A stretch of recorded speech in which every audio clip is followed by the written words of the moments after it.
You're very welcome back to the Locker Room podcast. We're delighted and honoured today to have such a well-known coach across the UK and indeed across the world, Chris Ramsey, who's Technical Director of Queen's Park Rangers Academy, has previously been first-team manager with QPR as well in the Premier League and the Championship, and I think was integral in making Tottenham Hotspur one of the best academies, if not the best academy in the world. So you're very welcome, Chris. Thanks for the invite. Honoured to be on. Also, we've got Head of Performance at QPR Academy, Ross Bennett, here as always. And Ross, obviously, Chris is our boss in QPR. So if you ask the wrong question today, this is going to be the first time someone was ever sacked live on air on a podcast. On Zoom, yeah. No, it's good to have the gaffer on. Like I say, we have to pick our questions wisely, but hopefully the listeners will enjoy this one. I'm looking forward to it. So yeah, it'll be good. Yeah, so we had a brilliant response last week to Bernard Jackman coming on the show, and you can download all the podcasts, all the normal platforms, and over on the website deelysportscience.com. Chris, we might start in a slightly different place. So 2019, you were awarded a MBE by the Queen for services to football and diversity in sport. Yeah. Tell us a little bit about, I suppose, first of all, why you were awarded it, and I'm sure it must mean a very proud day for you and your family. Yeah, it was a very proud day. I mean, to be honest with you, this is my 42nd year in the game, and I think I've contributed quite a bit. Not in the bright lights, but in developing players, coaching at all levels, and working all across it, especially coach education, and some other things like, for argument's sake, when I was at the FA, we introduced the fitness badge, which means that most of you fitness coaches now have got jobs basically down to the fact that originated the call for fitness coaches in clubs. And there's a few other things that I've been proud of to work on, especially, like I said, on developing players and contributing to the welfare of players and just basically helping players reach their dreams. So I was pleased really that it was given to me for services to football and diversity rather than just diversity, because I think that would have probably just looked like a token award. But it goes to it goes without saying that I've long beat the drum for diversity, and not just diversity in colour, but in culture, in gender, in disabilities. I've really tried my best to make sure there's been equality for all throughout the time that I've been involved in football. Yeah, and it was good to see at that time, around 2019 as well, and you came out in the media in support of Prince William as well, who spoke out a bit. It was around that period where, remember, England had played Bulgaria in a qualifier, and there was racist chanting and everything like that, and Prince William came out strongly against it, and we kind of need people like that, don't we, to come out like that. Yeah, I mean, the thing is, at the end of the day, I said years ago about people with economic value using their platform to say things, and recently, obviously the Prince came out and said his piece, which I thought was brilliant, because at least we're looking at a high level, a person at the highest level you can go, actually acknowledging that there is a problem.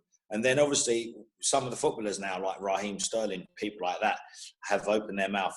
And a lot of people say, oh, don't say anything. But the thing is, no one's going to listen to the guy at Barnet who's on £200 a week, who can easily be closed down.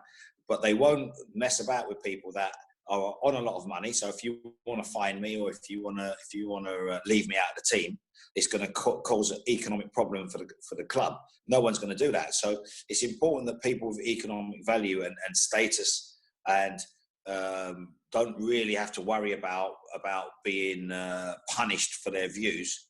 Open their mouths and say what the real problems are. Yeah, and it's been good as well to see, like, somebody like Les Ferdinand, who's director of football in QPR, obviously, or Sir Les to me as a QPR fan, but he's really been beating the drum, hasn't he, alongside yourself over the last few years about getting people of diverse backgrounds into football, and also higher, like you say, higher up positions in football, not just the lower down coach or player, but actually managers, first team managers and directors. Well, Les has always been one, through the years. He's always been one to look at diversity and says it straight, which is what you need. You know, sometimes we're so politically correct, we lose the point of what we're saying. So he will say it straight as I would, and you know, along with Les at the club, you know, Lee Hoos has actually started to bring people to account. You know, last season, our under-18s were suffered to some racial tensions when we were in Spain, and he's really got the bull by the horns with that one, and trying to take UEFA and FIFA to task about why they haven't dealt with it. So the club as a whole doesn't tolerate inequality, and Les is at the forefront of that, which is really, really good for everybody. But one of the things that I think is very, very important, that we do realise that it's not just about having diverse people, it's also about having good people. So I think at the end of the day, from my point of view, I wouldn't change my staff. I moan all the time, but I wouldn't change my staff for anyone. I wouldn't look at another club staff. I don't care how high they are or where they are. I wouldn't change my staff, because I believe that the staff that we got is a high quality, and it's becoming higher and higher quality. And the staff that we got are actually world leaders in what they do. Now people say, "Oh, QPR, what do you mean world?" We are world leaders. It's about practice. It's not about the facilities and the building. It's about practice. We got top sports scientists. We got top psychologists. We got top coaches. We got top academy manager. We got top everything. So if we change our building, that doesn't necessarily now mean we're top. Just because the buildings change and the pitches are like bowling greens, that doesn't mean that. So I think what we do, even from the safeguarding, where we've got probably the best safeguarding officer that you're going to get in Janet Barr, you know, I think we take everything as seriously as we can. And obviously the application of things doesn't come overnight. You know, at Tottenham, it took us over a decade to get it to the level that it ended up being. Yeah, and I think we'll jump in with Ross in a little bit about just your philosophy and what you put in place with Tottenham, and then in the latter years with QPR. Just bringing you back then a little bit earlier to your playing career.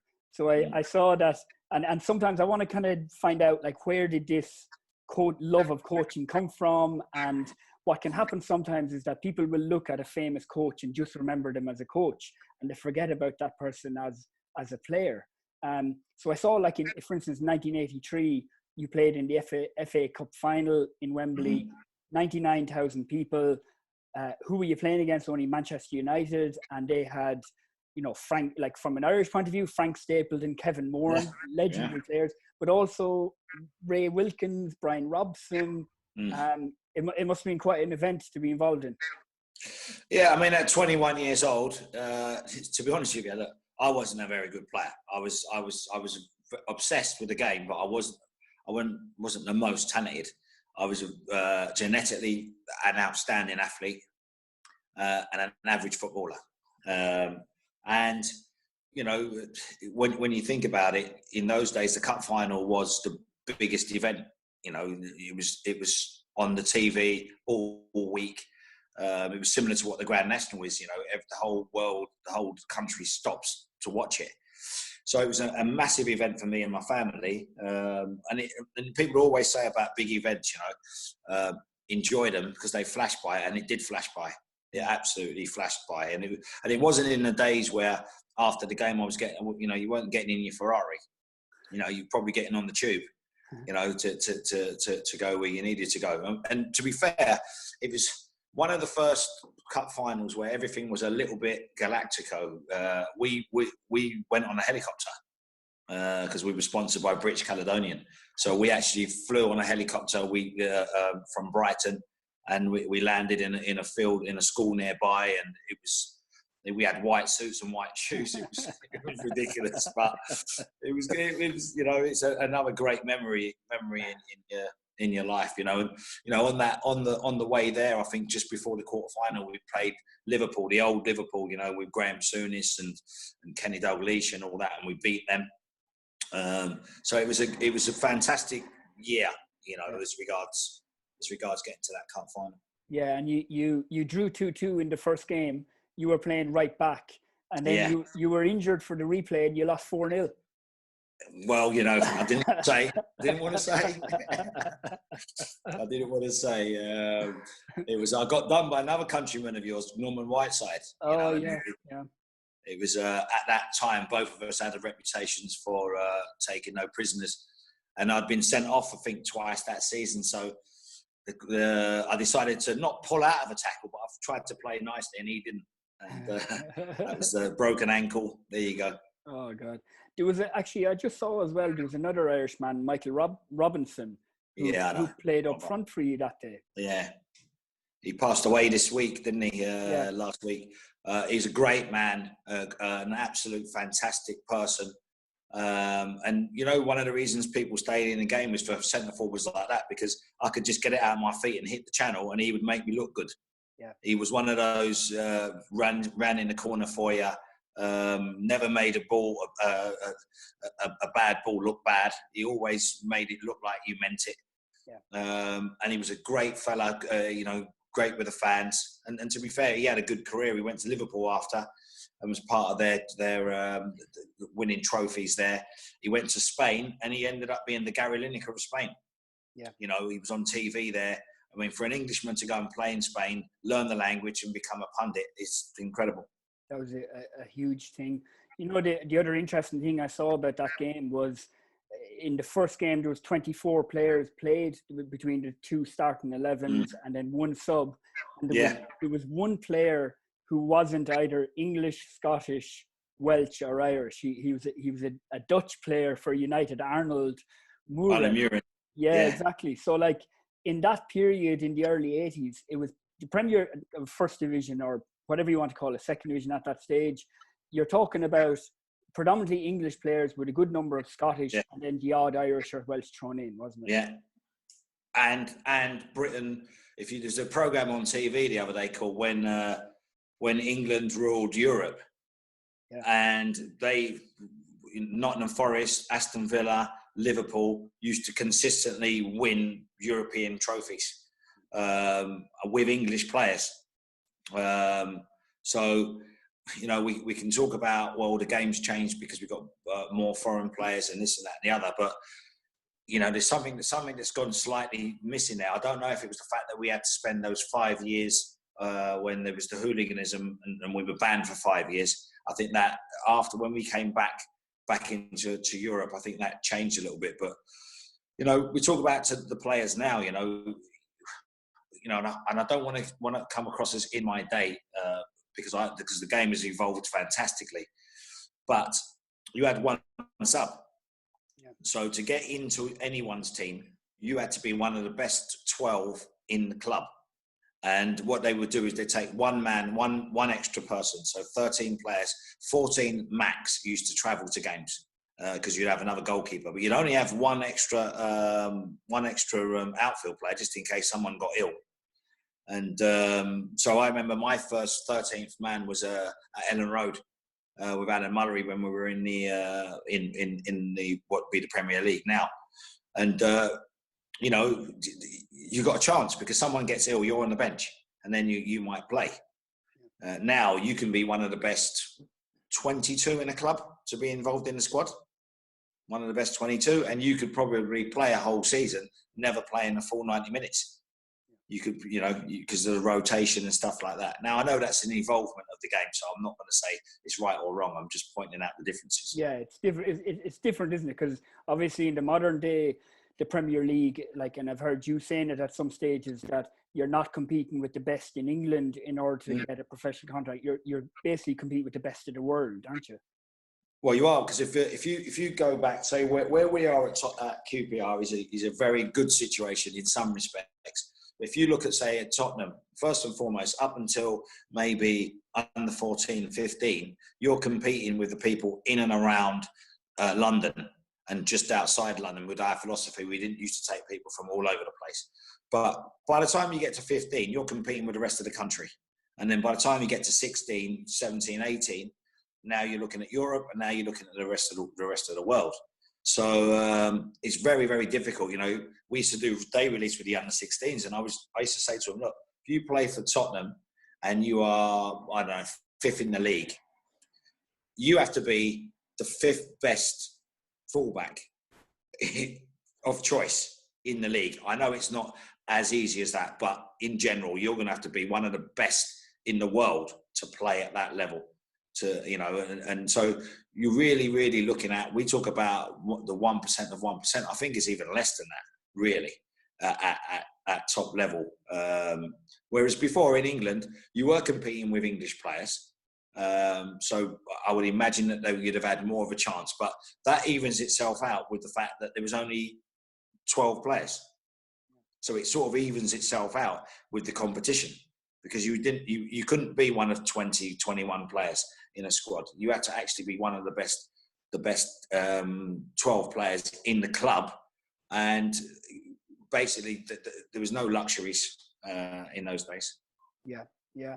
And so for the rest of your career, after starting out with Bristol City, born in Birmingham, as you point out, that some people think is Bristol, you went on and played through the divisions with Swindon Town and Southend, and then you took a few interesting turns of going to Malta to play and coach, and going to America with Charleston and other teams. What first of all, why did you go abroad? And secondly, was the progression into coaching a kind of a natural progression, or how did you find it? No, I mean, to be totally honest with you, when I started my apprenticeship I was born in Birmingham, but I've brought up I'm an Arsenal supporter. I've brought up 200 yards from the ground. Yeah. But one of the things about resilience, I mean, I got released from Arsenal, then I got released from Charlton as a schoolboy, and then I got released, and then I went to Bristol City, got my apprenticeship, and then I didn't get my pro. I got released, and I went to Brighton, then Swindon, then Southend. But I was very, very injury-prone player. So I've had 15 ops. So I probably have only played, 200 games maybe in my life, 250, depends, because I played abroad quite a few. Yeah. The advent into coaching, one of the things you'll find that we talk about sports science. We can negotiate, because I decided that I wanted to learn about it. So football was, although I love football, it's not my life really, and it's not. And I don't like it. I don't like the industry as such. I love the game, love a lot of the people in it, but the industry is very difficult and it's very ruthless. So to me, it's important to be more of a rounded person and know different things. So when I was a player, I used to do other things outside football, which I probably won't go into on this podcast. But I did my coaching badge at 21 with a guy called Brian Eastick, who ended up being my coach he was the coach at Brighton at the time I did it. I failed at 21. And then I did it again with John Allpress the year later. I don't know why I did it, but I just did it. Anyway, I didn't coach then till I was 29 probably. And I was the least person that you'd ever think would be a coach. The absolute least. If you talk to any of my mates or one of my I was the least person you would think would be a coach. But when I had a bad injury, and I had to retire in England at 28, 29, and then I wasn't a very good businessman. I lost any money that I had, so I had to get the boots out again, and I went to Malta, and started playing there, and the manager got the sack. And because I was one of the foreigners, I was earning more money than anybody else. They said, right, you got to take the game. And then I started coaching, and I was probably absolutely useless. Looking back now to you know, how you evolve. But we were quite successful, you know, because basically what happened was the team that I was involved in, because of some irregularities, got relegated 2 divisions, and we got promoted. We ended up getting 2 promotions and to the cup final. So I stayed in charge of the team, and I started coaching again. And then I realised then that at one stage, when you're running back and it's like you've got the bungee rope on and people are running past you, that your days are probably numbered. So I decided to keep coaching, and I decided to come back to England and do my coaching badge, my coaching badge in England. Chris, in fairness, when you're saying about running with the bungee rope on you, Ross is always like that. He got that when he was at 17. Cheers, kids. So you were in America coaching and playing then, and it's interesting because no, that was in Malta. Malta, and then to America also. Yeah, what happened was when I was in Malta, because you only got paid during the season, and I lived in a hotel in my boss's hotel. But come the summertime, they want you out the hotel, so you can either work on the boats, or you can go to the PFA. Did brilliant for me. Mick Maguire, it got me to a place to go out to start going out and coaching in America in the summer.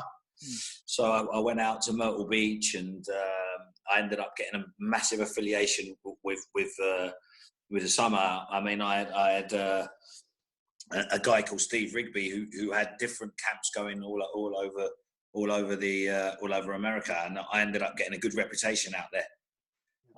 And it done really well for me because you're coaching for 2-3 months every day, probably the worst sessions you've ever seen.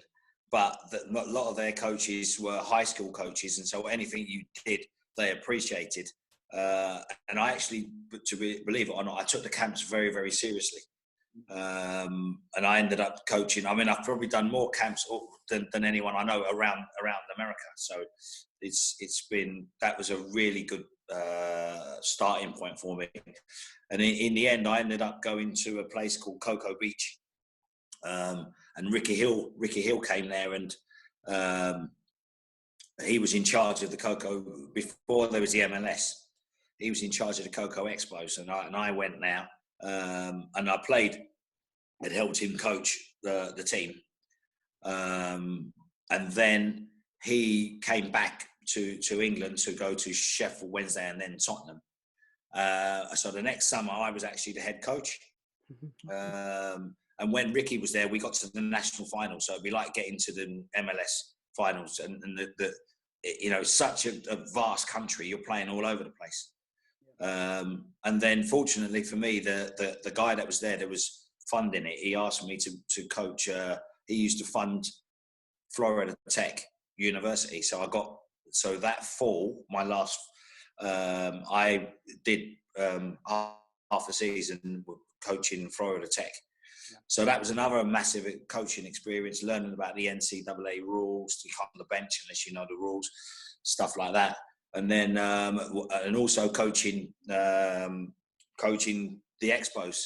So I was still playing in those days, but right at the end. So like if we were winning 3-0, I'd put myself on at number 10. I was something like that. But that was a massive learning experience as regards coaching. Both of those things were really, really important. Yeah, it's interesting because you actually find sometimes, not always the case, that some former players who weren't the most successful actually go on to be a very good coach because they've probably seen other things in their career and they've had to deal with setbacks and everything. Well, the thing is, it's like if you're a player and if you're a top player and you're coaching, you don't understand sometimes why people can't do things. But because I wasn't very good, I know why. I knew why I couldn't bend it and stuff like that. So teaching yourself is important. You know, people don't understand. It's like even when you become good at anything, because you can shortcut the learning process very quickly.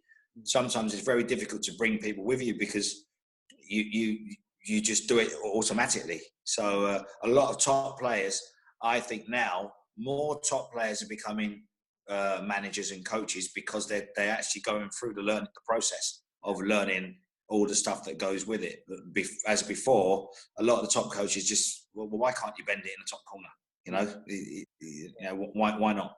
So I did learn a lot from being an average footballer. Yeah. It sounds like as well that you ended up, like, especially in America, you ended up coaching young kids, older children, university players, kind of also ran players, adult players, and must have given you a really good experience, like an all-round experience then of coaching. Well, I've done a lot of women's football when I was in America, coaching girls' teams and women's teams. So that was an important communication step, and cultural differences, not only American differences, but obviously coaching women, especially when the game was in its infancy. So a lot of male coaches coach the women's game as if they're coaching male teams, and their expectations of the physicality of the game are different. In those days, especially in America, they've always had good women football teams technically. So their game the women's game in America was more pure than the male game. So there was a lot to be learned from that. Yeah, and then so when you came back to England, then you got involved with the FA, didn't you? And so you've kind of dipped in and out of the FA at different times, and you've scouted for Kevin Keegan. You've been in charge of the under-20s. You were like at the 1999 Youth World Cup, and you've kind of fulfilled different roles, haven't you? Well, when I came back, I left Malta and decided to, I had no qualifications at all, apart from I started doing, when I was in Malta, because you get siestas there, what I did was I did a diploma in physiology and anatomy, which I love. I absolutely love. I did diploma in manicure and pedicure, which I used to do, and I'm a masseur and aromatherapy. I did all that while I was there because they're affiliated to English qualifications. So there's a lot of English stuff that goes out there. So what I did was I came back to uni to become a teacher, and during that time, I worked at Orient as the head of player development, youth development at Orient. But in that as well, at that time, I was doing football in the community. Believe it or not, for QPR was my first one. Andy Evans. I met him on my full badge, and he said, "Oh, you can get a bit of work," because in those days there was no black coaches and there was no one really giving people a break. So I did that, and it's funny enough, 20 years later, I ended up being Manchester Incredible. So I did that for Brentford and Wimbledon. And then I got the job at Orient with Paul Brush and Pat Holland brought me in there. And I got that really for a mate of mine, initially, Ozzy Abanji. I bumped into him at uni and he introduced me to them, and it went on and went on. But through that time, I'd always go on the courses with the FA. I did my full badge, I passed it. I had things to offer as regards mainly I came in as the fitness person because I had 10 other diplomas in fitness by this stage. During my university time, I was doing other things. So doing the course was a byproduct, really. I was doing the course, but I was doing loads of other courses on the side. I just got the bug for learning. Yeah. You get that bug. And if you're doing anatomy and physiology, there's loads of other courses that link to it. So I ended up doing personal training awards after personal training awards, not the ones now where you can go there for 2 days and get it. Yeah. Like proper things where you have to know all the attachments of origins and insertions and all that. Not like now, you just need to know to do a press up, you get the award. So I learned a lot of stuff, and but stuff that you could apply, not just airy fairy stuff that you can apply. So basically, the FA headhunted me, really. They asked me to first of all, in the old days, there was only 5 regional directors in the country. So you'd have London and South East, you'd have the Midlands, you'd have Northwest, North East, and you'd have the Midlands. And you were in charge of everything, from the scouting to the CPD of the clubs, to putting on the awards, everything. You were in charge. So it was quite a difficult job, massive learning curve. So they asked me to apply, and I applied and got the job. And I was Howard Wilkinson's assistant with the England under-18s. Now, people think that I am strict. The learning curve was absolutely ridiculous, but I did learn a lot, and there was a lot of good coaches there to learn from. Dick Bate was like one of my main mentors. You had Kenny Swain, you had Craig Simmons, who's probably forgot more than we all know about player development. You had John Peacock, you had Martin Hunter, you had loads of people that you could learn from at the time. But it was of such a steep learning curve. If you didn't keep up, you were gone, really, you know. And there was the experiences there were phenomenal. Like I said, helping to write the award was an important factor for me. But I was able to do that because when I was at Orient, I had done the Treatments of Injury Award over 3 years. So before you could be a physio, before needed a chartered physio, you needed this award to be a physio at a club. So when I was at Orient, I used to be the physio as well. When I was being the coach, I used to be one of the physios for the games because we couldn't afford any. So in those days, you didn't have no money to get so we'd get the paramedics. So I started that from back then. We'd get a paramedic and we'd get some students. And then what happened is I'd stand between two pitches and coach one game and have the physio bag. And the student would go over the other side. But sometimes we couldn't pay her, so we had to phone her up in the morning and say, "Can you not come?" Was that a physio bag, Chris, or a sponge and a bucket of water? Oh yeah, the sponge. But that was me and Paul Brush. Brushy was he's at Tottenham now. I played with him at Southend, and he had moved on to the youth team by then. But so you had those experience then of driving a minibus and washing the kit, and making sure that you finish your lecture, quickly get down to Brisbane Road to put the kit in the dryer, and then get back to uni. It's no wonder you're often telling the physio and sports scientists what to do nowadays. Well, that's what you needed before. It took 3 years. You did it. The actual exam was, listen, if you're not that way inclined, it's difficult, but it's given me a massive learning of you know, when people are talking, you know, I always think you don't have to be the expert at everything, but what you have to do is know who is. Yeah. You have to know who is. So the Orient days were unbelievable.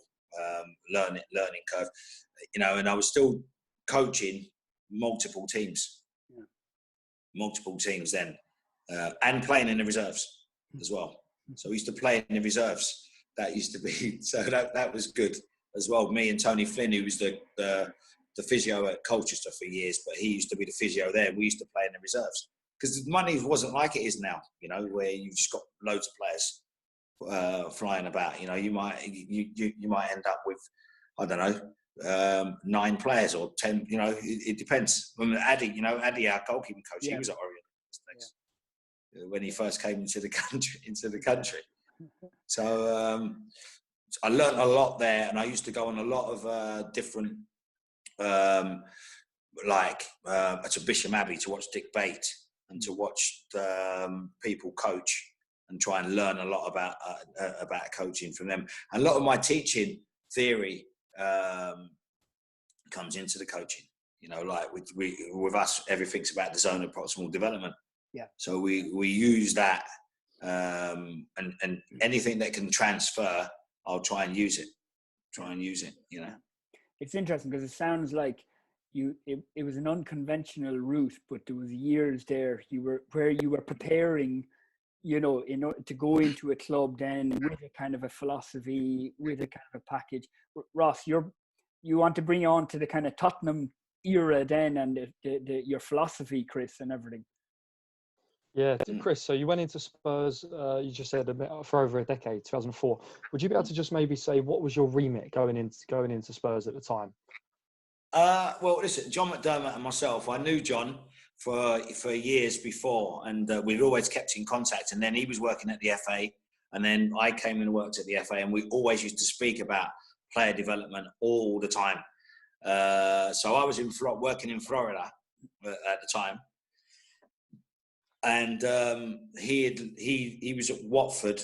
He was at the FA. He was back at the FA then. Another stint that he'd done at the FA, and he'd left there and went to Tottenham. And he phoned me and asked me if I'd be interested in coming and being his number 2 assistant academy manager at Tottenham, which is a smaller version of head of coaching at our place. Really, you only go up to under 16 there. And then I assisted at England for sometimes with the under 18s.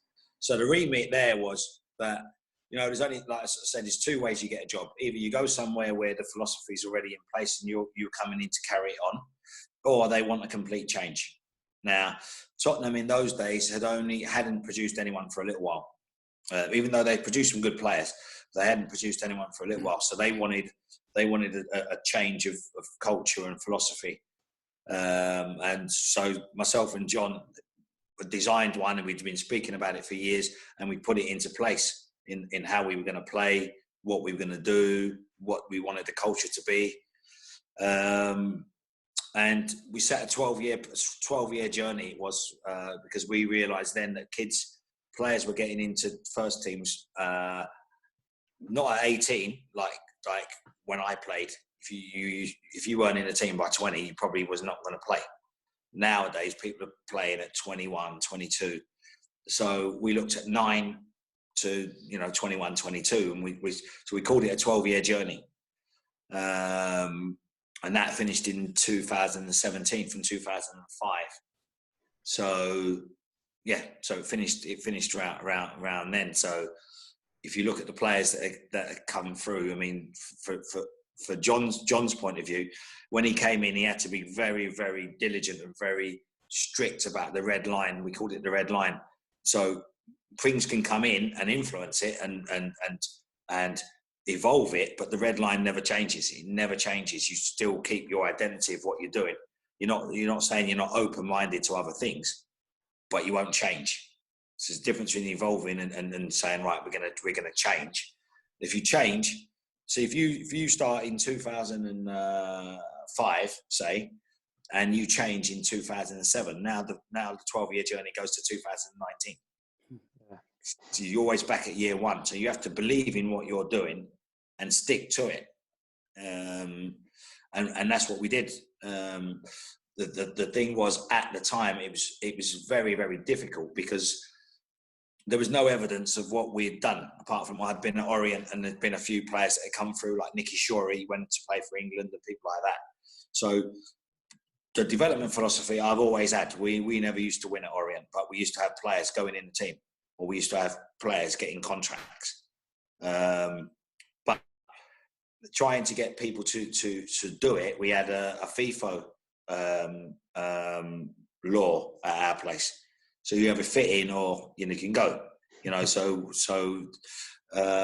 we didn't have, you can bring this idea, because at some stage in your life, I was 41 or 40, whatever it might have been, and John would have been late 30s.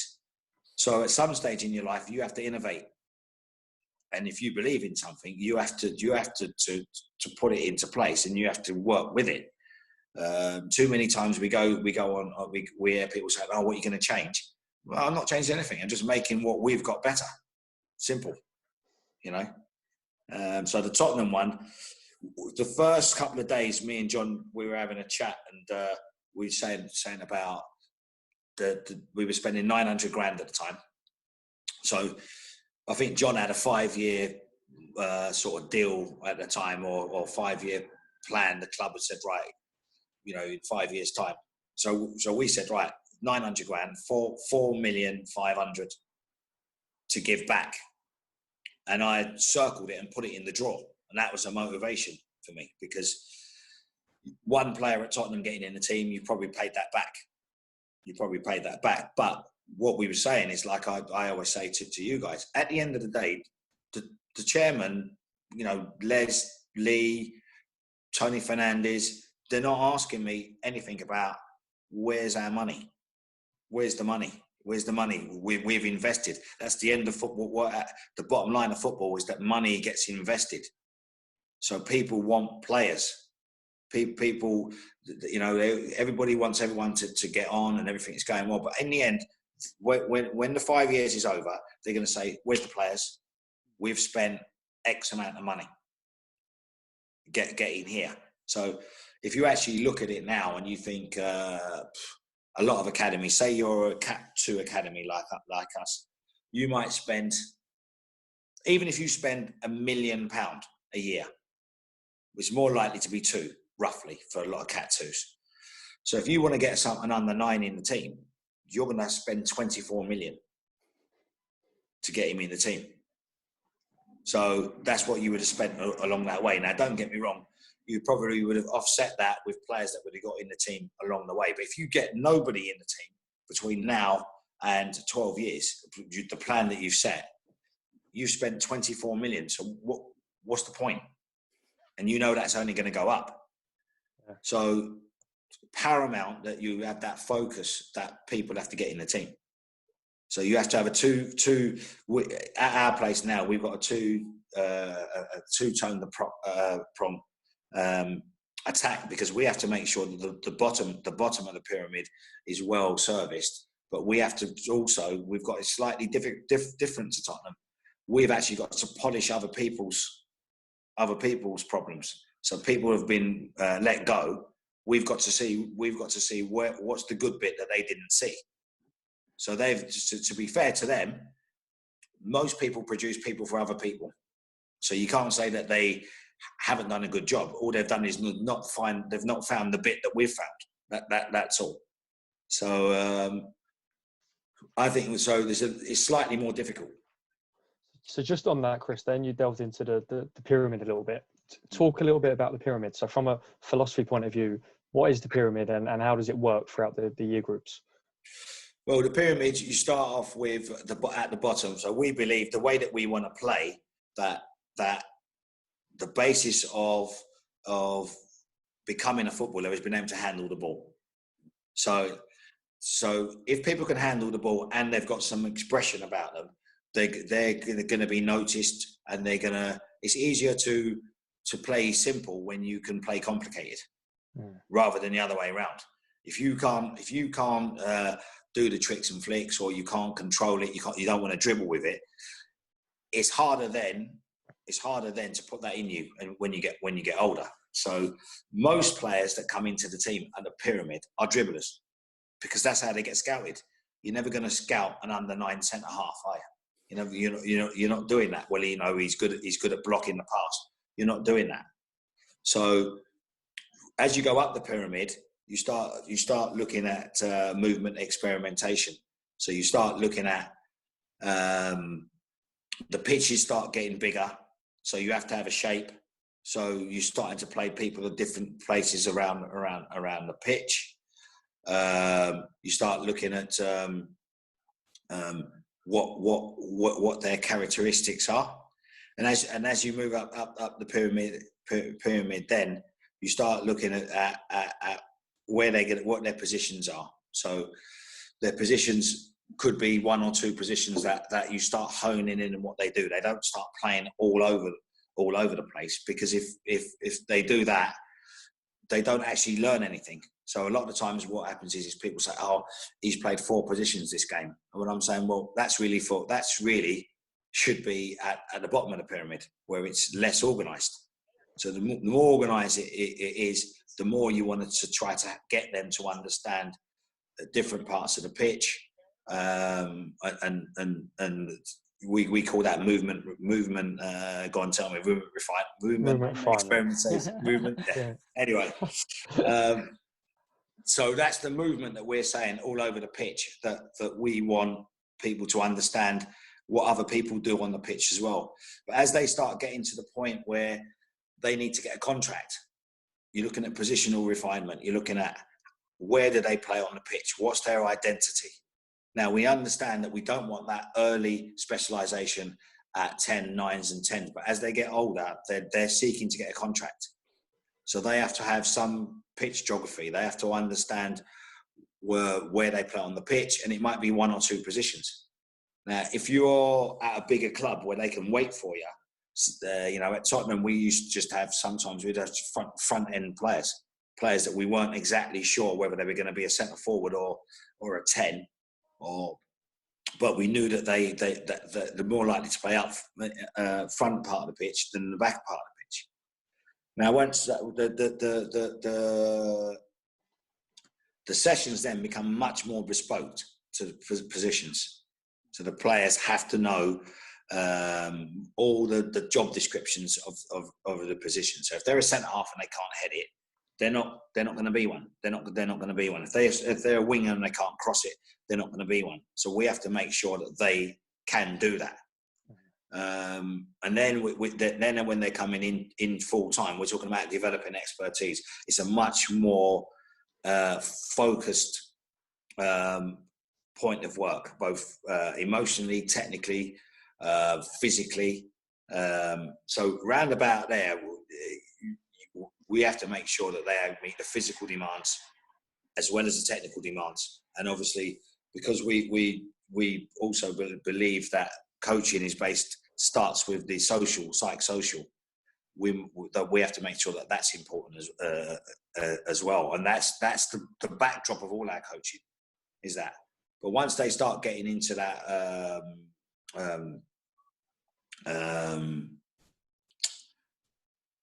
once they start getting into that developing expertise, you're now looking at what contracts they can get. How close can we get them to the first team?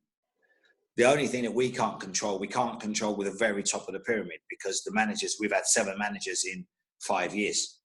So what we have to do is prepare the players to be able to meet the manager that comes in.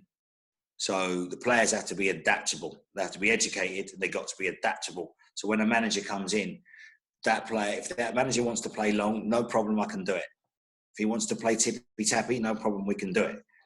Now, some players will be better suited than others to do it, because we have a lot of undermaturated players. So we're hoping that we got managers that come in that want to play pivot play, because the types of players that we get in, they're the flair players that we like. But a lot of managers don't. So, because we've got a whole group of players, we're hoping that somebody in that group will meet his fancy. Yeah, that's great, Chris. And you spoke there about the job essentials and making sure each player knows their job and what they're good at. How does that link in then to the individual plans, and how do you go about delivering those individual plans? Well, what we do, we have a multidisciplinary approach to it. So first and foremost, you have to have a list of essentials that each job has a job description. So from Basildon to Barcelona, the centre half has to head it. So there's no like saying, oh well, they don't do that. No, most job descriptions in most teams have similar things to it. How you manipulate that job will depend on your philosophy, but most people will have to be able to do it. So if you think about it, within a midfield cohort, there will be a range of skills that people can do. But if you can't do 3 or 4 of them, you won't be a midfield player. You won't. If you're a winger and you can't attack effectively, you're not going to be one. So there's going to be things that you're going to need to do. Can you receive on your furthest foot? Have you got a trick, or do you play it early? Do you run in behind, or do you link? What do you do? But we have to know that, and we have to know that based on your characteristics and your physical capabilities and your emotional capabilities, as well as your technical. So some people, for argument's sake, they might say, well, what do you mean emotional tendencies? Well, some people like the ball hitting them. When they go to block the ball, some people like it. They don't mind it. Some people have got the knack of knowing how to score, how to get in front of people. You know, you look at a lot of the goal scorers, they're not always the best players.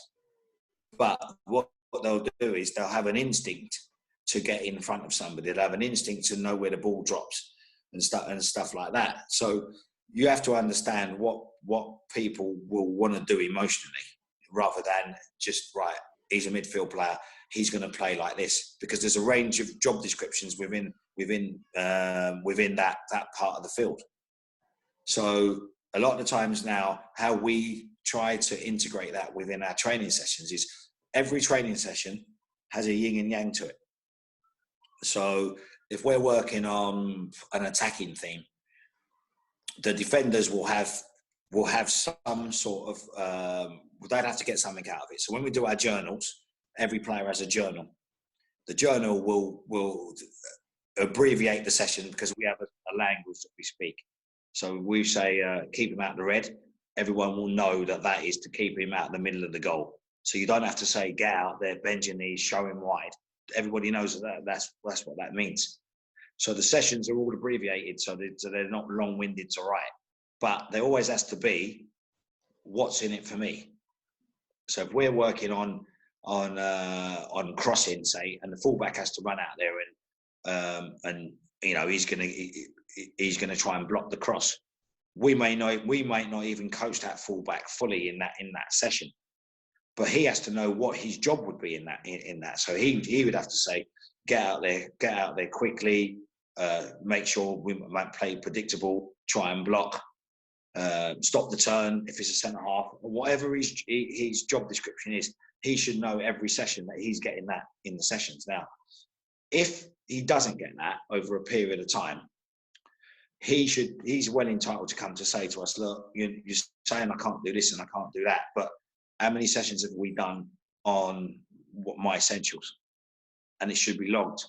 And it should be not logged as a session, it should be logged as his ILP during that time.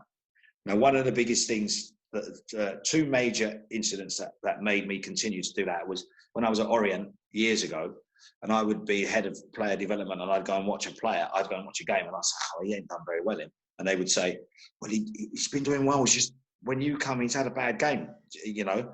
So we started then recording, you know, like giving them marks. It was very prehistoric at the time, the way we were doing it. But it meant that the person who'd done well for 6 weeks doesn't get judged on one bad performance in the 7th week. And then when I was at Spurs, we had a player called John Obika, and Alex Inglethorpe was saying, oh, he was a wide player, he doesn't pin the far post. So I thought to myself, right, I went and looked at my sessions, all that I wrote down, and I said, Al, hands up, mate, it's my fault. I didn't do any sessions with him on that. But that was bottom of his list of essentials to get a contract. Because at the beginning of that term, his crossing was poor. His 1v1s were good. So I thought, to get him over the line, let's get, you know, because he's not going to not get a contract for not pinning the far post, but he's definitely not getting a contract for not crossing the ball or not taking people on 1v1. So it was about prioritising what was going to get that person a contract. But as a coach, I've still got to put my hand up and say I've not rounded him off. So on the handover, I could possibly say to Alex, look, we worked on this, and this. The far post pinning, he's not very good at it. So, you know, that might be something that you might put in his ILP now. So that's basically how you look at the ILPs. And the ILPs are what's going to get him a job first. So it's not about what's going to get him only into QPR. It's about what's going to get him a job. So if you say, like, I was a fullback, right? So if you looked at it and thought, right, fullback's got 6 or 7 passes. He's got the wide man, he's got the first forward, he's got the channel, he's got the reverse into midfield, and then he's got obviously back to the keeper and centre half, and then he's got the luxury, the diag.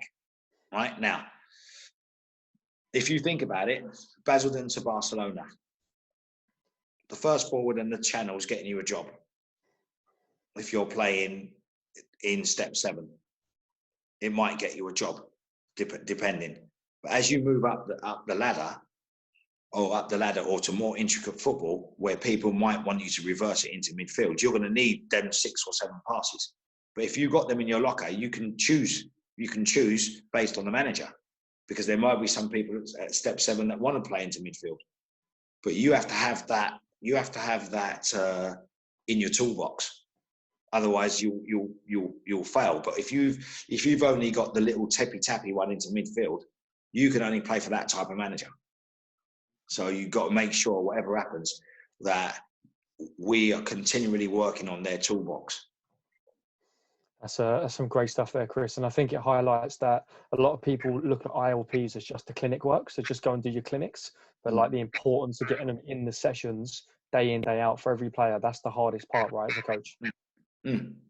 Well, I think it's very difficult as a coach, because first and foremost, if you're a young coach, presence is important with the group, and you always want your session to go very, very well and be perfect. But until you understand the context of what makes a good session, it's difficult to understand where the IOPs fit, because people would rather the session look good than the session be a learning tool. So they'd rather a clean, nice session that everybody says, well done, rather than think, well, the session weren't the best, but, you know, Trent kept on, he stopped the turn 10 times. He did really well. He was poking it. He did okay. Or, you know, one of the little midfield players got into the pockets. That, you know, so it depends how you gauge how good the session is and what people got out of it. So if I want the session to be good for me, it's easy to make the session good for me, because what I do is I'll put the demands down and make the session lower than their ZPD, and they complete the session and everybody's clapping at the end, and it's great. But sometimes the session sometimes we don't look at latent learning. So latent learning is basically when, you know, you practice something over and over again and you refine it, and before you know it, oh, you know, we didn't think he could do it, but 6 weeks later he's doing it. You know, because what you do is you're practicing the process to the end product. So going to a fullback, again, for argument's sake, we might say, right, fullback gets it, he plays into midfield, it comes back to him, he plays into the forward, they set it back to the midfield player, and he overlaps and crosses it. Now he might cross that over the bar, and then you come back and do it again. You think, oh, he can't do this, he can't do that. But what you don't realise is you're still practicing him playing into the front man. You're still practicing the timing of the run. You're still practicing the fact that he's got to be aware of the cues. All you got to do is take the cross back to the lad. And the cross might be the bit where you're just looking at, well, hold on a minute, his contact's not right, or he's not looking at the ball long enough to make a proper contact. But what we'll do is we'll throw the baby out with a bathwater, because we'll say he can't do that. But he can do the 8 steps before. And it's probably the 2 last steps that he can't do. So how do we then get those 2 last steps and magnify them to finish off the process? So, you know, we forget about latent learning and how important that is, and what parts of it do we take back to the lad. So to start with, it could be that he's not getting the pass right. So really, we're failing at step 1. So we might have to take that to the lab. And then we can work on all the other stuff, the movement stuff that joins in with it. Yeah, that's great stuff. And there's a real emergence in, let's say, more recent coaching around this game-based approach that players can problem solve in games, and that's the way to go. What's your thoughts on that, especially talking about taking it back to the lab? Give a little bit of context on how you're training. All right, I'm a school teacher. I've taught key stage 1, 2, and 3, and I've done some lectures at university. So one of the things you don't do when you go to any school and you're trying to teach maths, you don't just put some cubes and, you know, a ruler and that on the table and say, right, teach yourself algebra. Do you? You don't do that, do you? So there must be some level of platform before you can do it. So we can all say, oh, they learn in the game. You can only learn in the game when you can play the game. So if you've got a context, you can play the game, you will understand, you can then learn in the game. But if you've got no idea of the game, how can you learn it? We're talking about different context. So there was a thing a little while ago when people were talking about the Malcolm Gladwell's 10,000 hours, but it's not him that made it up. That's a thing from years ago. But we've lost a lot of unregulated football. You know, we've lost a lot of that because for obvious reasons, the world's moved on. So learning in the game alone will not allow you to hone in certain skills that you need to hone in. So going back to a centre half, how do you get his timing of his heading if you're just doing it in a game? Because one of the things we work on is we talk about mechanics, interference, and distractions. So if you haven't got the actual mechanics to run, jump, and head the ball, how are you going to learn it? How are you going to learn it? You need someone to guide you to that, and that might take different processes. It might take a physical approach. It might be that your legs are not strong enough for you to get where you want, but potentially they could be. It might be that your coordination is not right. It might be that your actual ball contact's not correct. But if you just put someone in the game, they're not just going to learn that just because they're playing in the game. And a lot of times, the game being the teacher can only be the teacher when you've got an idea of how to play it. Yeah, thank you very much, Chris. One more question before Ciaran talks a little bit more about your managerial stuff at QPR. In terms of your philosophy around winning, I know you mentioned it earlier around the kids, and you know, winning is nothing; it doesn't really matter. Talk a little bit about that and about the real individual nature of matches and what you look for when you coach underage teams. Right. First and foremost, everyone wants to win when they start. So I do, but it depends what we decide winning is. So if me and you are working on making one of the fullbacks better on the turn, and then he plays a game against someone who's a great winger, very quick, and he turns quickly and wins 8 out of 10 foot races or blocks it, whatever. We've won. That's winning, because for me, now he moves to the next stage of his career, and we've worked on that. We've had a technical approach and a physical approach to it, and maybe a psychological approach. It depends to it, but we've won because we've helped to round that player off. Because in the end, like I said, the owners are not going to ask me how we got on against Bristol City's under-16s. They're just going to say, who was the best player? Who did we have the best player, or can we get someone into the first team? So to me, it depends what you decide winning is. If you think about it, at one stage in the under-23s, the team was Ozzy, Finney, Chris Paul, Nico, Abire, Ilias, Charlie Owen, Rem, Mide, and Che. Now, every single one of them are capable of playing in the Championship. You have to try and win the game. It's a different measure of what you're doing. Now, you're not only at the technical level, you're now at the psychological level, about game states, understanding about if you was playing in the first team and you were winning 2-0, do you run and get the ball quickly? No. What do we do? The other team are popping us. Do we drop? Do we hold? But that cohort of players are in a different level to the people that you're trying to actually teach the game. So if you think about it, last night, there was a really good podcast with someone that you'd know, Michael Bill. And he was talking about, you know, was I really a good coach at Chelsea? We used to win all the time. And he's now recognised that doesn't necessarily mean that you're a great coach because you've got the best players and you win all the time. And I thought it was a really good point, the way how he was honest about it.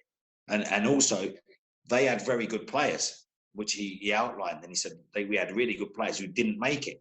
They didn't make it because there was no pathway. So did they win? No, they didn't win. But they were still doing the right things. They were still doing the right things, but with no pathway. And, you know, sometimes you have coaches who...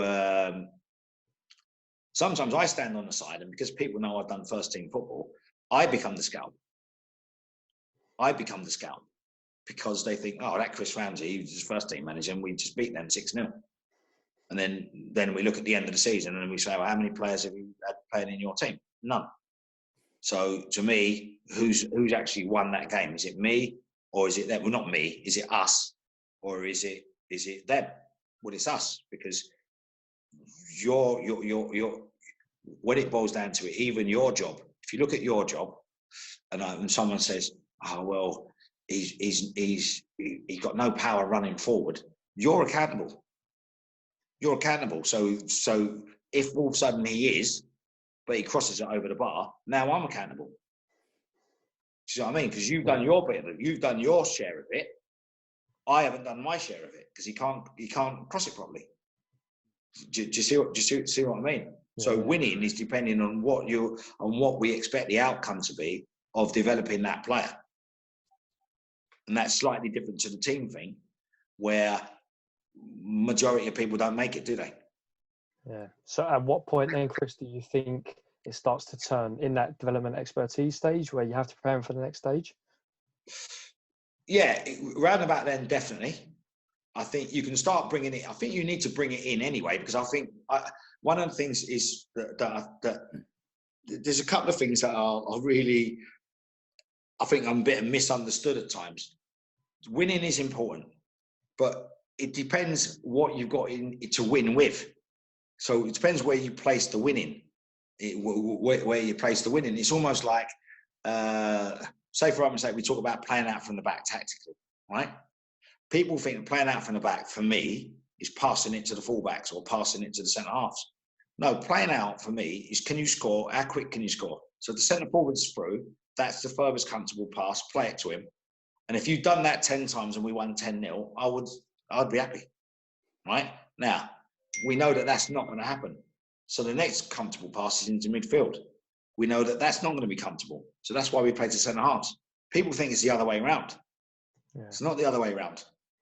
Score as quick as you can.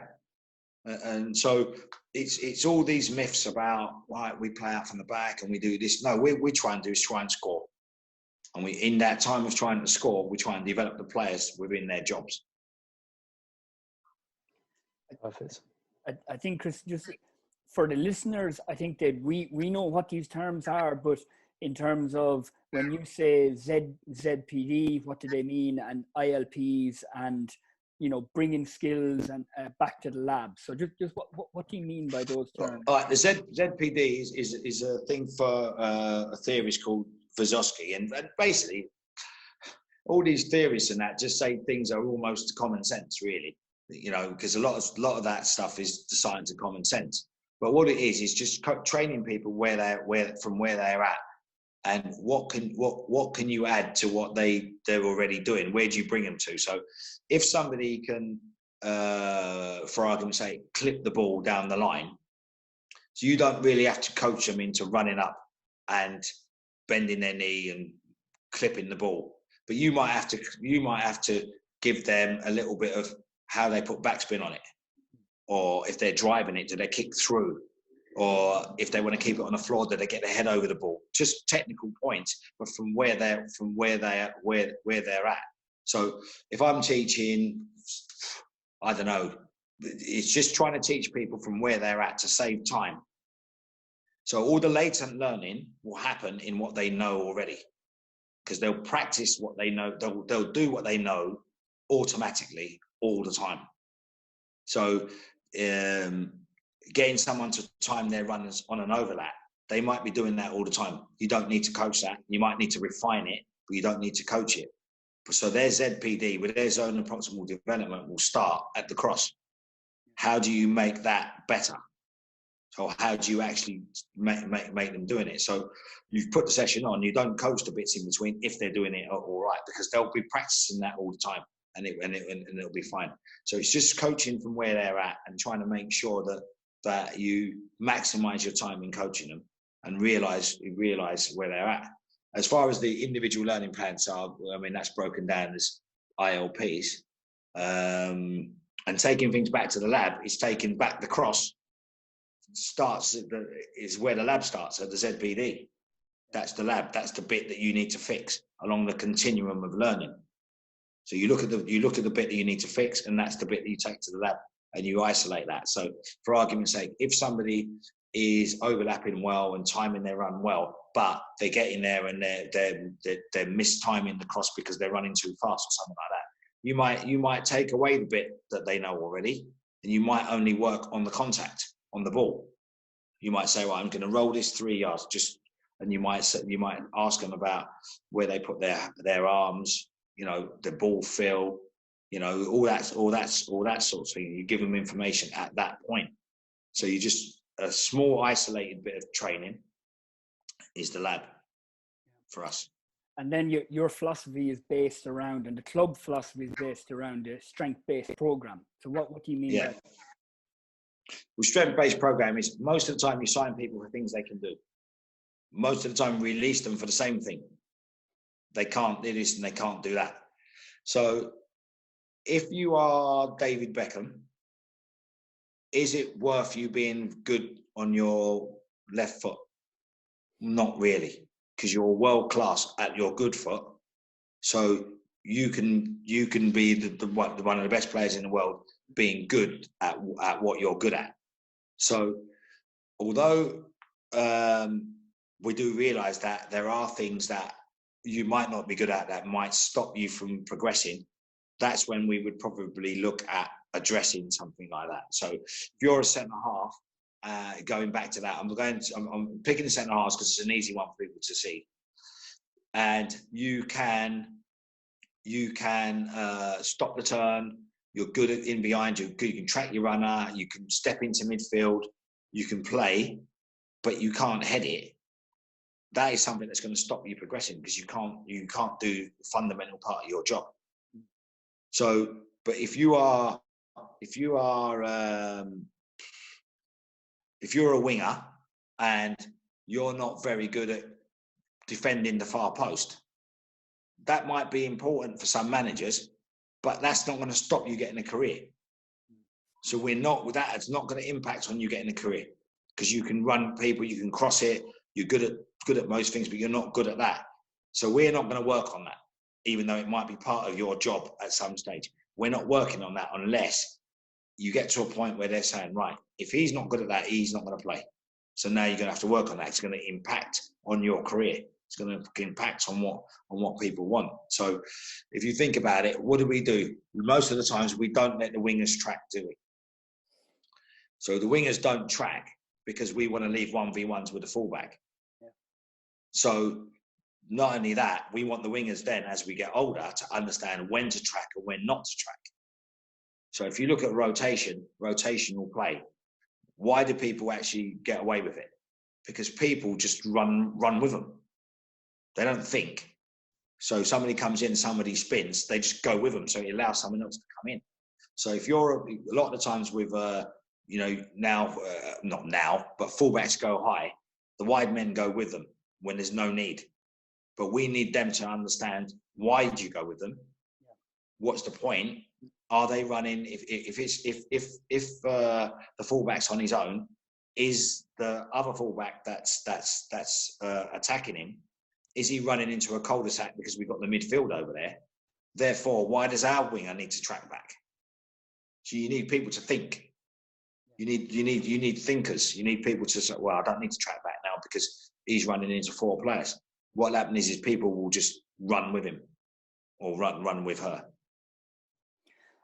Just changing tune a little bit. You said previously a very enjoyable phase of your career was working with Tim Sherwood and Les Ferdinand, and where you're with the EDS, or the under-23s, under-21s, whatever age group you want to call it, and you helped bring through the likes of, some world superstars like Harry Kane, and then Ryan Mason, Tom Carroll, and some other players like that. And obviously then you stepped into the first team coach with Tottenham when the first team manager left the club. Can you tell us a little bit about that period and how you found that?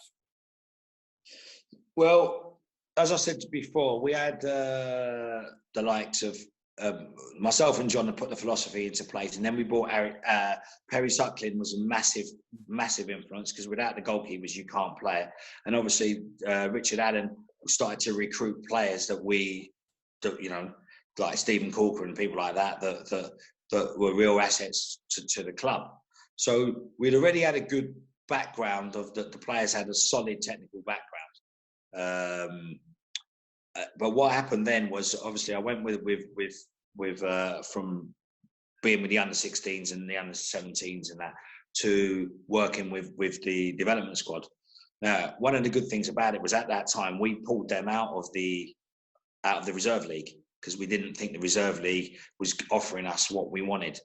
And our first development team, we was Carl Walker, Stephen Corker, a guy called Bongani, the South African man, was captain in the World Cup. Carl Norton, Danny Rose was a winger in them days. Ryan Mason, Jake Livermore, Andros Townsend. And then up front was John Obika, John Bostock. Subs, Harry Kane, Adam Smith, who's at Bournemouth now, Tom Carroll, Massimo, and a guy called Mpoku who plays for Standard Liège. That was the subs. So that's not a bad little cohort of players there. But so we pulled them out of the league, and we played. We just played non-league teams, or we played teams from lower divisions, their first teams, and we played in a competition called a Next Gen. So it was an under-20s tournament, which Mark Wolverton actually organised. Yeah. So we had a massive array of games, of experiences for the players, from playing international football to playing against people's first teams. And also, one of the things that Michael Beale said last night, you do need people that are there to fight for the players. And Tim and Les had a massive personalities at the club, so they could fight to get the players into the team, mainly in the Europa Cup. But imagine if you're, you played Ryan Fredericks, Andros, Harry Kane, people like that, playing against Palk, away there at 19, 20. That's massive learning experiences for those people. And one of the things which is really important to outline is that when producing players, there's a lot of faceless wonders, faceless contributors. So although we appeared to produce the players, we had to have disciples. Because if you haven't got the disciples, you are not going to do it. It's very, very difficult to do it. So we reap the benefits of a lot of stuff that are done before. But one of the things that Tim and Les were fantastic at doing was putting the icing on the cake for the players, the bit that actually gets you in the team.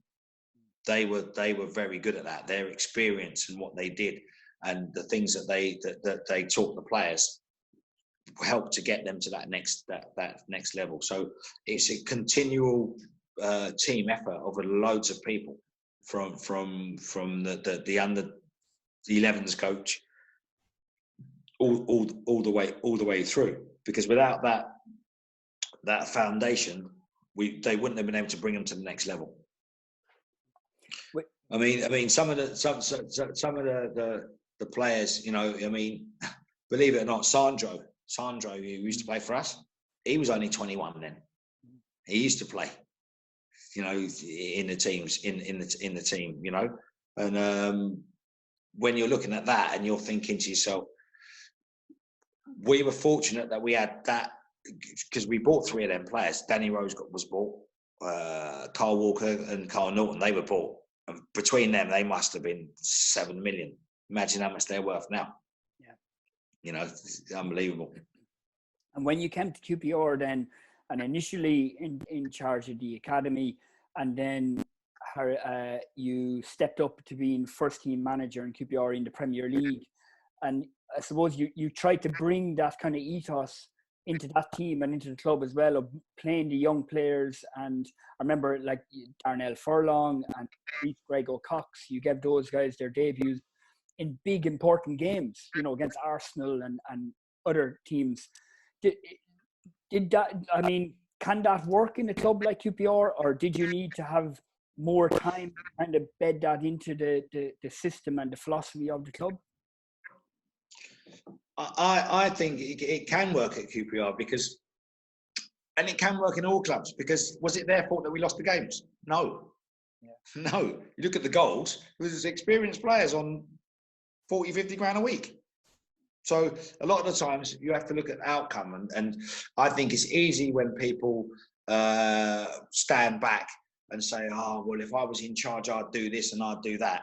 Well, you just got to do it if you get in charge. The last team that we had at Tottenham, we played Aston Villa. The game ended with 7 academy players on the pitch. We won 3-0. And they had to try and win the game. It wasn't one of them where it was a game that no one. So what I'm saying is, as long as you believe in the players, you have to believe in the players. You can't just throw them in if you don't think they're very good just because you want to prove a point. No, you can't do that. So at the time that I took over, I was confident that Darnell physically would give me what I needed. His game understanding may not lend itself straight away to that level of football in the Premier League. He didn't let himself down in any game. And it's about outcome. It's about outcome. And a lot of the times, the players that you think are going to help you because they're experienced don't. So people always talk about this player, he's 19, he's young. I'll give you an example. We played Crystal Palace, and I played Darnell, and he played against Balassi. Balassi was on fire at the time, right? And he murdered him, right? So now I'm a naive, inexperienced coach. That's what they're saying. The next week they played another Premier League team with a fullback that cost 15 million. He murdered him. So does that make that Premier League manager naive and whatever? Because he's playing a seasoned pro who's got caps, and he's playing him and he's murdered him. So it just depends on what people think about why people fail. Is it they fail because they're young, or if they fail because they're not good players, or if they fail because they just had a bad game? Yeah. Because I'll tell you something now. If you look at the youngsters that have played since we've been here, since we've been doing this, we've had 18 debuts, probably something like that. And you look at the players that have played. Very few of them where they've caused the first team to lose. Very, very few situations where they've caused them to lose. So I think people don't look at things in a proper manner. I think it's easy to play the experienced players, because if you lose, no one can point the finger. It's one less thing to point the finger. That's what I think. And I think now clubs are going to have to think about playing youngsters, or not youngsters, developing their own. That's what I mean, developing their own. So if we had a player cap like the Premier League does, 25 players, you'd have no choice. You know, at the moment, the Championship and all the other teams haven't got that. If we was to say, right, there's got to be 25 players in your squad, of which 3 have to come from your academy, have to have been at your club at least 2 years in your academy, right? Everybody else is a free hit. They could be someone who's been there a month if they were like a scholar or something like that. But what they can't be is somebody that you bring in from another academy to be there. So that would force the pathway. It would force it. Any manager coming in then would have to say, well, you know what? I'm taking the job knowing that the under-23s have got these 8 players that we think are good players. And we have to work with them. Do you think, does coaching and learning of players finish when they make it in the first team? Yeah, too often. I mean, believe it or not, people think that I'm widely associated with youth football, but out of my 20 odd years of coaching, 10 years of it, well, 20, 25, 30, whatever it is, of youth, 10 years I've done first team football, 10 years. So I realise that first team players think that they've made it.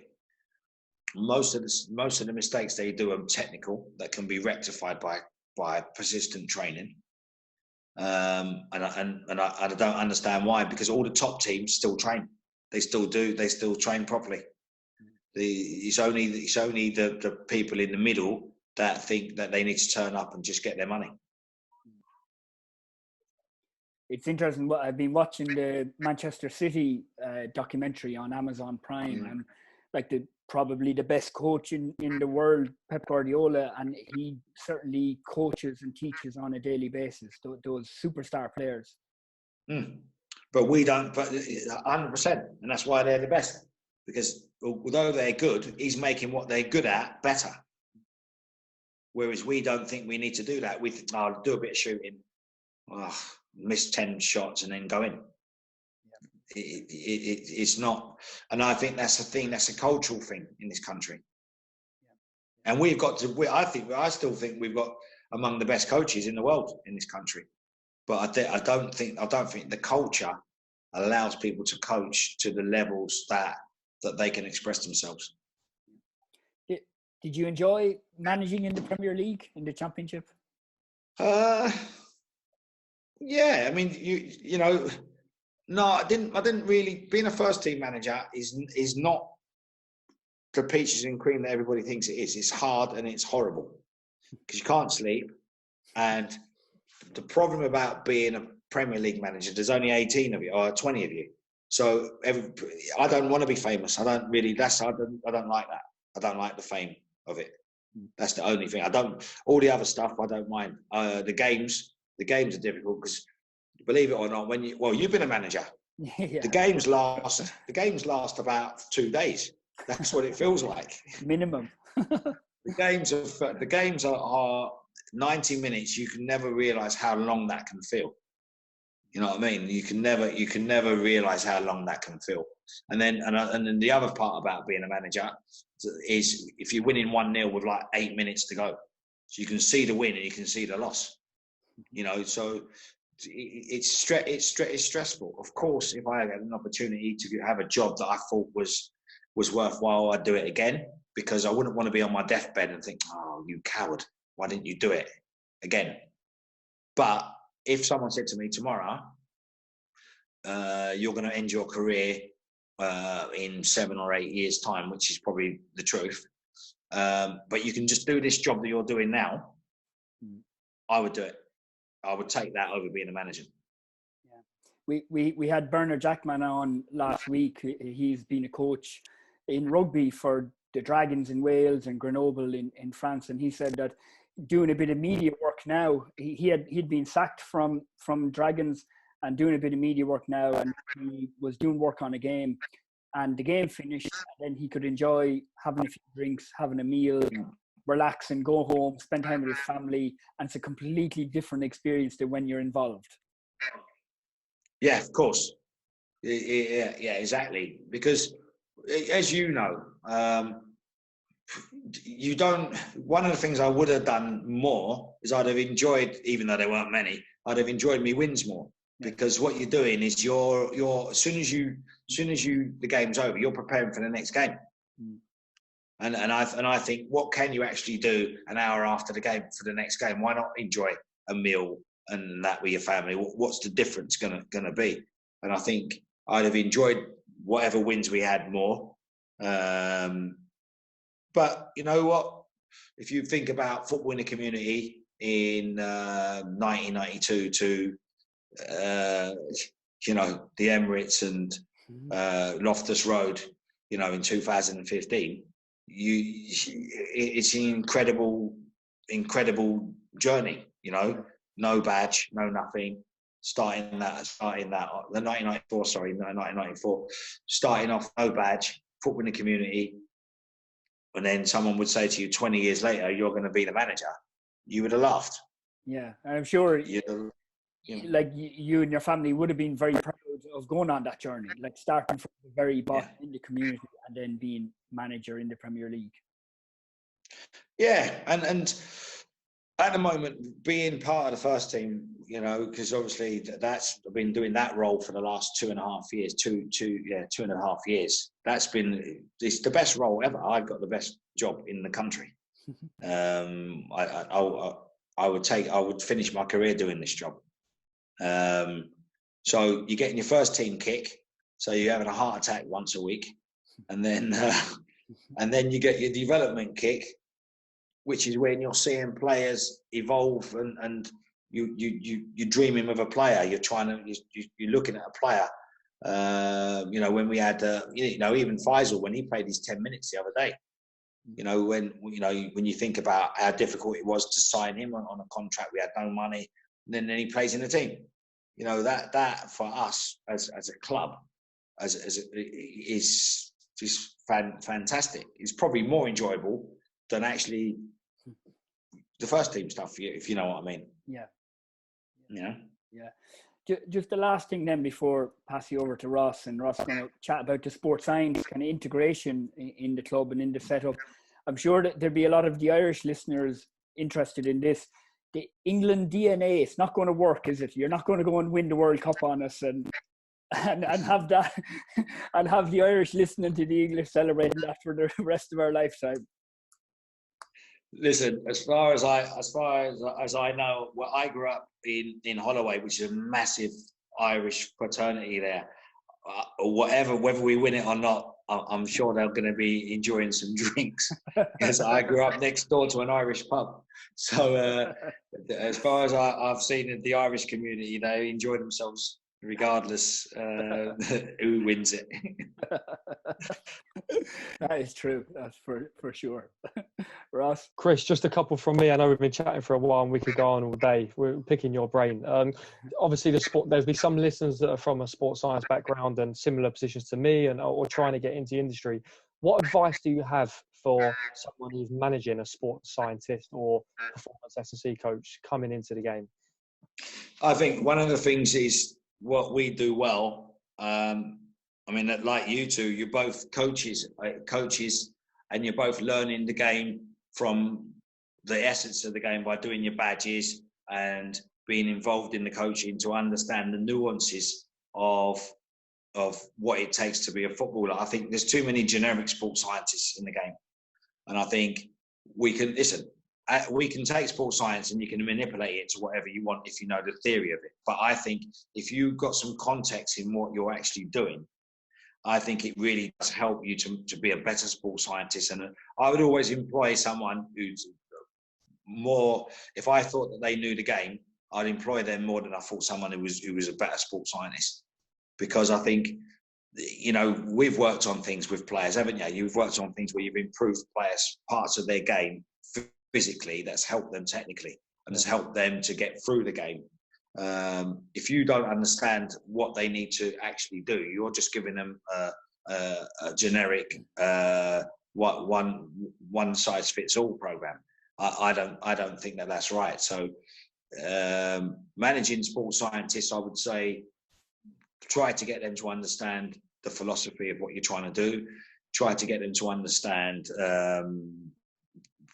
the positional requirements of each player. So we're not saying that they've got to actually be able to take the team, but the positional requirements for a player are important. So when I worked with the FA and we did myself, Richard Hawkins, Mark Hulse, Craig Simmons, we were involved in writing the fitness badge. One of the things where my value became a little bit more to the front than obviously their high level of knowledge of sports science is understanding the formations and what was needed physically in the formation. So are you going to high press? What type of training do you need to do? If you're playing with a 10, what does that 10 need? What's his physical requirements? What's his characteristics? Is he one that runs in behind, or is he one that goes side to side? What can we get him to do? So I might say to you, look, I need that 10 running in behind all the time. You might say he probably hasn't got the physical capabilities to do that. So we might have to look at a different way of developing him to become effective to get him to the next level. So understanding that shortcuts my level of why. It shortcuts it. So we know there's generic fitness that people have to have. But I think understanding the player and understanding what's required of them is very important for sports science. That's a really good answer. And I think it comes from being open, isn't it? To learning from coaches and, you know, not just thinking that this, like say, one program will develop everything for everyone. The next one, Chris, might go on to controversy, I guess. Tell me a little bit, and I know we discuss regularly about this, but tell me a little bit around your thoughts around psychology and how that can come into the program, and not just the academy, but maybe the first team level, and your thoughts on that as well. I brought the psychology into our club, and I do believe in it. And I do believe that everything you do is on the back. All coaching is on the backdrop of connection. And if you can connect and understand and empathise with players, you can manipulate their technical program for them to be good players. You can do that. However, I believe that there's, you know, in sport, there's a lot of people that live off football. They come into it, they promise a lot of stuff, and because a lot of people are not academically educated in that fashion, they tend to be overwhelmed by what people are saying. So for me, in order for sports psychologists to be effective, I believe that they too have to understand what you're trying to do, because without doing that, it's still a generic program. It's still a generic. We all know pastoral care. We understand that, but we're talking about how do I get that person to, for argument's sake, if someone's going into a tackle after they've had an injury, how do I know whether they're going into that tackle, they're pulling out of the tackle, or they're being late to the tackle? I don't know unless I know the game. So if they seem to be doing it, I might be letting that player down by giving him the feedback that's not right. So different things like resilience. How do we get people to tap into their own resilience? I don't think you can give people more than what they've got. I think you can get what they've got in them. So you can't make someone resilient who's not resilient. You can help them to be more resilient, but you can't make them resilient, because that's not in their personality. Otherwise, everyone would be perfect, wouldn't they? Yeah. So basically, it's about how do we tap into people's psyche so that they can maximise what they're going to do within the context of what they're doing. So, for argument's sake, if you look at this, we all talk about positive thinking. So I can say to you, right, oh, the gym's just back open up. We haven't trained for 2 months, but I used to lift 100 kilos. I'm just going to go in there. I'm going to think positively and just lift it. That's not going to. I'm going to be injured. Now, if somebody understands, look, in order for you to do that, this is what you need to develop first. Is your technique right? Have you put some local muscular endurance or power into your legs? Have you done this? Do you understand what I mean? Have you now lifted 20 kilos before you started it, and then a little bit later moved up progressively? But you're thinking positively and just saying, no, positive thinking, I'm going to go and lift 100 kilos. That ain't going to happen. So if somebody knows what the process is, they can be a better psychologist for you. Yeah, I guess all support staff, it comes down to understanding the game more, doesn't it? Understanding the individual positions of players and working under the philosophy that you've set from the top. That's the overarching branch, isn't it? Well, that's it. And the philosophy, you know, it's like for us, it's like meze, isn't it? Our philosophy. There's so many factors that we talk about that if you're not one of us, like one of the clan, it's a difficult one for people to, because obviously you've got jargon in football, but we all know the jargon, what it is and how it is, and this and that and the other. So coming into working with us is easy because I think we're quite accommodating, but there's so many different factions to it, but it all links. Every single bit of it links. So no one's ever working in isolation. If you're working on something, I know where that player is going to get the benefit of it. You know what I mean? If the psychologist is working on something, we should know where the benefit of that's going to be. and obviously with the technical side, definitely, because as much as we think the kids they come in for a period of time, so 8 or 9 months. You waste 2 or 3 months. Not only are they catching up, they still got to learn what they need to learn. See, when you're a pro, I wouldn't say you're finished, but you've already got muscle memory. You've already got mental memory of what to do, and all people have to do is get you back into shape. These people are still devising their brain memory and their muscle memory of what to do. They're still devising what to do next. They're still devising it. So it's very difficult to say, well, we're going to do one thing and then that's it. We have to have a complete holistic approach to what we're doing. But the biggest thing even though we do have a holistic approach, if they fail technically, they're going to fail. It doesn't matter. They could be strong. They could be mentally strong. They could be the best fed. They could have the lowest body fat. If they can't control and pass the ball, they're going to fail. They're going to fail. Everything else we can help. We can help someone's body fat. You know, we can help someone to eat better. But if he can't play, he can't play.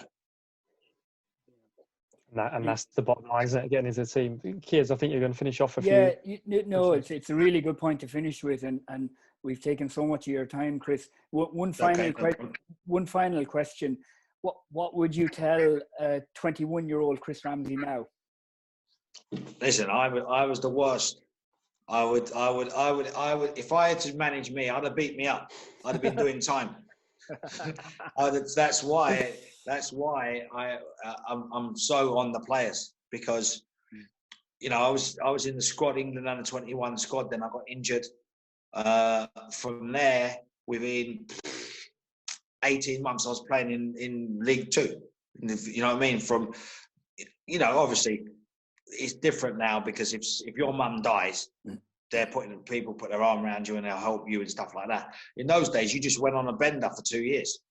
Yeah. You know, and then because if your worst thing that can happen to you is to be doing the wrong thing and then win Player of the Year. The worst thing that can happen, because you just then believe, first of all, if you're genetically gifted, you think that's going to last forever. And secondly, it reaffirms that you doing the wrong thing is the right thing. Yeah. So what I would say to players now is slightly different in this career now, because if you look at it then, 21 at Brighton, contract was ended the season before, you're probably going to be financially set in these days.